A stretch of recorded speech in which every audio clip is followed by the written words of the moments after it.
So you're depressed, and I know you're thinking, why is she smiling at me? What a thing to do.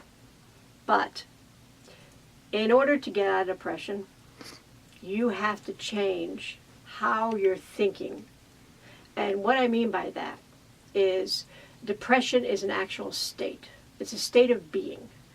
And a person can take a lot of drugs, can exercise a lot because you get a certain amount of natural serotonins and other types of natural antidepressants, we'll put it that way. But the point that I want to make to you about depression and pain, it's normal. If you're in chronic pain, you're going to be depressed. I mean, there's no way around it. But the question is, how long are you going to be depressed? Are you going to be depressed for an hour? Or are you going to be depressed for the next 30 years? I actually know people that have had migraines ever since they were young, and they're now in their 70s and 80s, and they're always depressed. So a depressed person, what happens? If you're in deep depression, you don't even get out of bed. You just go, okay, I can't do it. Well, that's going to lead to more depression, and it's going to be unending. Now, what I want you to understand is if you are in deep depression and you cannot get out of bed, this is a clinical situation. This is not something you're going to be able to think your way out of. This is not something that someone's going to come in and give you some jokes and you're going to feel better and say, oh, I'm getting out of bed. Okay? So, this is interesting. With fear, with anxiety, you can change your mindset. Depression is much more complicated. And you do need to actually get medical care. But you have to say, all right, what is my level of depression? And that is, how much of my daily tasks can I do?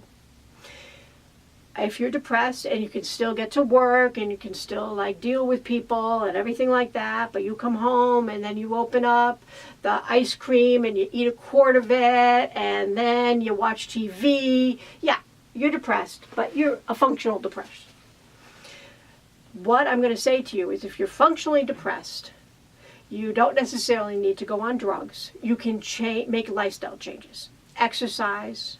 All right, everyone says exercise, but yes, it actually changes the way that your body responds.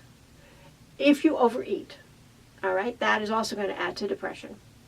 So be very careful about your diet. There's a lot of ways to make sure that you're hydrated. Depression almost always leads to some kind of dehydration.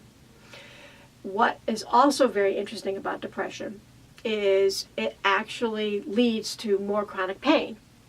So again, if you're in, it's usually a spiral, not a cycle of depression, because it just seems like you're getting worse and worse.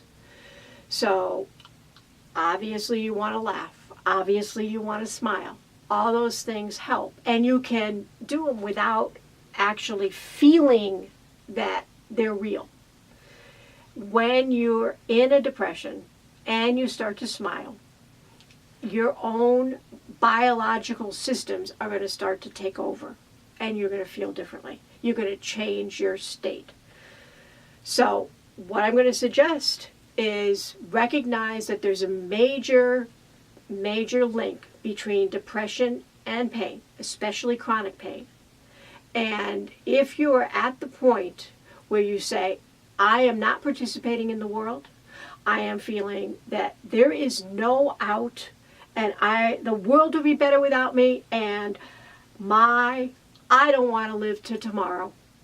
Get thee to a hotline, get thee to anyone. You have to reach out for help. But when you're in chronic pain, it doesn't have to go that way. You can say, all right, today I'm going to take a slinky. I'm just going to move my hands a little bit. Right? I can lay in bed, but I'm going to move my hands. I'm going to move my legs. Right? A little bit of movement. I'm going to deep breathe.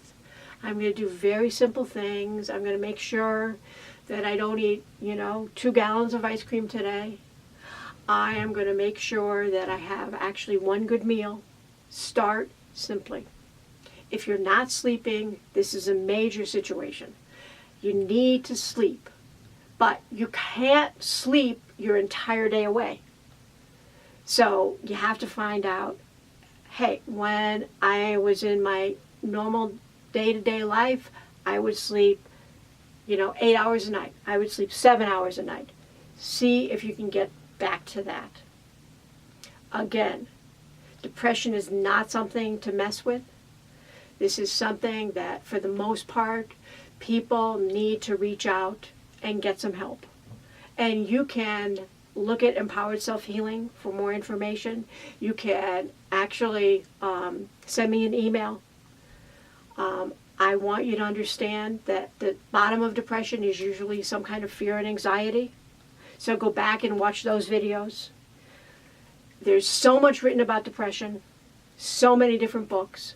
I'm going to put some of the best ones in a list at the end of this. So you will have options. Pain is not something to give up your life for. You can live pain-free.